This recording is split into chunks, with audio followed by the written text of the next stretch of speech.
Question आ रहा था कि बहुत सारे लोगों के क्वेश्चन आ रहे कि इंसेक्टिसाइड। तो बागवान साथियों, हाथ जोड़ के मेरी आपसे निवेदन है कि इंसेक्टिसाइड का इस्तेमाल बिल्कुल भी ना करें।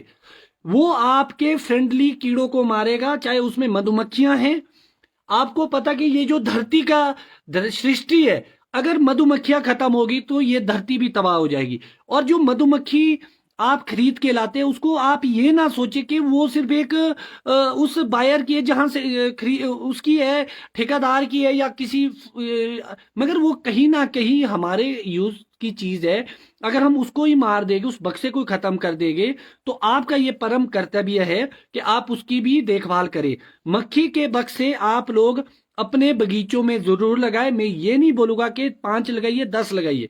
आप एक बक्सा भी लगाएंगे, और सभी लोग अगर एक एक बक्सा भी लगाएंगे पूरे इलाके में, तो बहुत ज्यादा मधुमक्खी आपके पास पहुंच जाएगी। उस वक्त कुछ चीजों का विशेष ध्यान आपको और भी रखना है मधुमक्खियों के लगाते हुए। आपको उसको आप उसके चीनी की फीडिंग कर सकते हैं। शुगर उसके जो जब भी आप जिससे आप बक्सा लेते हैं, उससे जरूर पूछे कि शुगर कैसे डाले, या उनका जो बंदा आता है वो शुगर डालता है। अगर आप उसमें 50-100 ग्राम चीनी डाल भी देंगे, उससे स्पीड अप होती है मधुमक्खियां। और उसके साथ साथ आपको बक्से के नजदीक एक पानी का बर्तन रखना, और उसमें डंडिया डाल के रखे आप, ऐसे करके कोई भी बक्से के सामने रखिए, थोड़ी सी दूरी पर, तो ताकि उसमें डूब के ना मरे मधुमक्खियां। उसका सेवा करनी बोलिए, उसकी केयर करना भी हमारा दायित्व है। तो उसमें डंडिया रखिए ताकि वहां से वो पानी पिए और नजदीक में ही काम करे। और दूसरा, अपना जो बक्सा, बहुत सारे लोग अपने मधुमक्खी के बक्से को मुंह को आगे की ओर ना रख के पीछे की ओर रखते हैं कि भाई उड़ेगी नहीं। वो आपके कहने से नहीं चलती है, वो उसकी अपनी रेंज होती है, अपना तरीका होता है। पहले वो ऊपर उठती है, उसके बाद वो अपनी रेंज डिसाइड। जब मधुमक्खियां आप बगीचों में लगाए, तो ये सुनिश्चित करें कि 10% तक फूल आपके बगीचों में आ चुके हो, तभी आप लगाए। अगर आप पहले लगाएंगे फिर भी आपका नुकसान है, क्योंकि वो रेंज कहीं दूर की पकड़ देगी या किसी और फूल की पकड़ लेगी, तो वो वहां पर जाएगी। इसीलिए आप लोगों को ध्यान रखना कि जब आपके 10-15% फूल आ जाए, तभी आप मधुमक्खियों का बक्सा अपने बगीचों में लगाए। और थोड़ी सी ऊंची उठी हुई जगह पे लगाए, जहां पर बहुत सारे लोग शेडी जगह में डालते हैं कि अरे परे ना जाए, आपके कहने से नहीं जाएगी मधुमक्खियां। तो इसीलिए थोड़ा सनी, जहां आपकी सूरज की किरण डायरेक्ट पड़ती है, सुबह से शाम तक रहती है, आप उस जगह पर मधुमक्खी का बक्सा लगाए। और नीचे, उसके नीचे पत्थर या लकड़ कुछ ऐसी चीज डाल दे, थोड़ा सा ऊपर रखे उसको।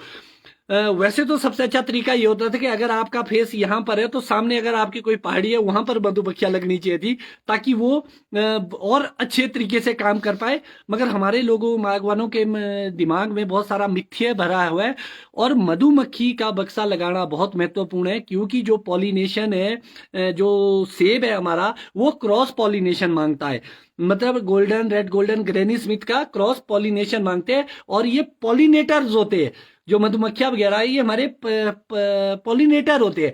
तो जो ये पॉलिनेटर है, ये कैसे काम करेगी उसकी, क्योंकि वो जब तक आपका पराग अरे परे नहीं जाएगा, तो कैसे आपकी फ्रूट सेटिंग आएगी, क्योंकि मौसम भी बहुत खराब है। तो आप लोगों को ये सुनिश्चित करना होगा कि मधुमक्खी के बक्से हर आदमी लगाए। जरूरी नहीं, ये ना सोचे कि मेरा पड़ोसी लगा रहा तो मुझे क्या जरूरत है। आपको ऐसा बिल्कुल भी नहीं सोचना। आपने अपना कर्म करना है, क्योंकि कर्म का हिसाब भगवान देखता है। आप अपनी मेहनत करते रहे, भगवान उसका फल अवश्य देता है। हाँ, अपनी पॉकेट के हिसाब से बड़ा फार्मर ज्यादा बक्से लगा सकता है, छोटा फार्मर एक बक्सा लगा सकता है। और जो बिल्कुल भी अफोर्ड नहीं कर सकते हैं, वो भले ही ड्रॉप कर दे, क्योंकि पड़ोस में लगे होंगे जो अफोर्ड नहीं कर पाते। बहुत सारे गरीब लोग ऐसे हैं। तो आप लोगों को यह सुनिश्चित करना पड़ेगा कि मधुमक्खी के बगस से आप अवश्य लगाए, क्योंकि वो जो पॉलिनेशन को इधर उधर करने का कार्य है, वो मधुमक्खी से अच्छा कोई नहीं कर सकता। और इंसेक्टिसाइड को प्लीज आप अवॉइड करें, अपना नुकसान भी ना करें, आगे बीमारियां ज्यादा फैलेगी, और मधुमक्खियों को भी ना मारे। और सबसे महत्वपूर्ण जानकारी जो मैं आपको देना चाहूंगा, कि जब आप मधुमक्खी का बक्सा खरीदते हैं, उसमें लगभग 10 फ्रेमें होती है अंदर। कम से कम उसमें 8 फ्रेम कम से कम होने चाहिए, आप तभी खरीदे। कभी भी आप जिससे आप मधुमक्खी लेते, ये मत सोचिए कि मुझे सस्ती मिल रही है। आपने सस्ता नहीं देखना है, वो भरा पड़ा बक्सा, उसके अंदर मधुमक्खियां होनी चाहिए। उसमें अगर मधुमक्खियां नहीं होगी, आप सस्ता लेके क्या करेगा, वो काम ही नहीं करेगा। तो इसीलिए आपको ये सुनिश्चित करना पड़ेगा 8 9 10, भले ही आप 100 रुपए एक्स्ट्रा दे दीजिए उसको, उसको ये पूछिए कि मुझे फ्रेम कम नहीं चाहिए, उसके अंदर फ्रेम चेक करके अपना बक्सा लाइए, वो आपका अधिकार है। क्योंकि अगर वो कम रेट में आपको देता है तो कहीं ना कहीं आपके साथ वो धोखाधड़ी करता है, जिसका आपको नुकसान होगा। तो इसीलिए आप लोगों को ये विशेष ध्यान रखना पड़ेगा कि आप मधुमक्खी के बक्से अवश्य लगाए अपने बगीचों में, और उसकी सेवा करें और उसका ध्यान रखें। उसका बहुत ही ध्यान रखने की आवश्यकता है, तभी उसका बेनिफिट आप लोगों को मिल पाएगा। क्योंकि जो रॉयल और स्पर हमारे सेब है, वो अपने ही फूल में, एक फूल जो होता है उसमें मेल पार्ट और फीमेल पार्ट दोनों होते हैं, मगर जो हमारा सेब है उसमें एक ही फूल से एक, मतलब सेल्फ पॉलिनेशन नहीं होता है, उसके लिए क्रॉस पॉलिनेशन की आवश्यकता पड़ती है। जब आपको क्रॉस पॉलिनेशन की आवश्यकता पड़ती है तो आपके पास red golden, golden, granny Smith, Fuji, honey crisp, इस टाइप के फूल होने चाहिए, उसके परागकण लेके मधुमक्खी आएगी।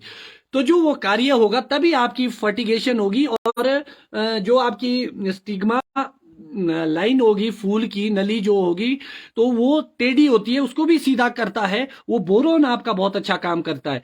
और जो केसर को लेके आते हैं, उसकी जो लाइफ होती है वो बहुत शॉर्ट होती है, तो जिंक उसकी लाइफ को इंक्रीज करता है। जब वो इंक्रीज करेगा तो आपकी फ्रूट सेटिंग के चांस बहुत ही ज्यादा हो जाएगी। तो आपको यह सुनिश्चित करना होगा कि पॉलिनेशन लगाए। जिसके बगीचे में पॉलिनेशन नहीं है वो गमले लगाए।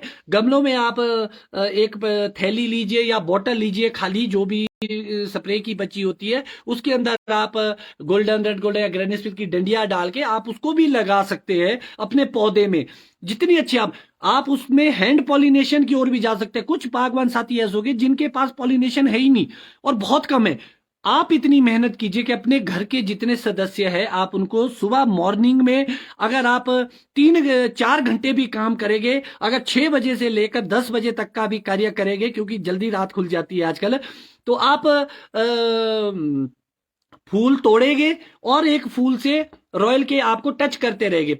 जो आपकी पॉलिनाइजर वैरायटी है, गोल्डन है, रेड गोल्डन है, ग्रीन स्मिथ है, उससे आप टच करते रहिए। आप खुद सोचिए कि कितने फूल को आप टच करेंगे। जो आप उसको टच करेंगे वो कहीं ना कहीं आपके 100% गारंटी देता है फ्रूट सेटिंग की। इसीलिए आपकी मेहनत पे डिपेंड करता कि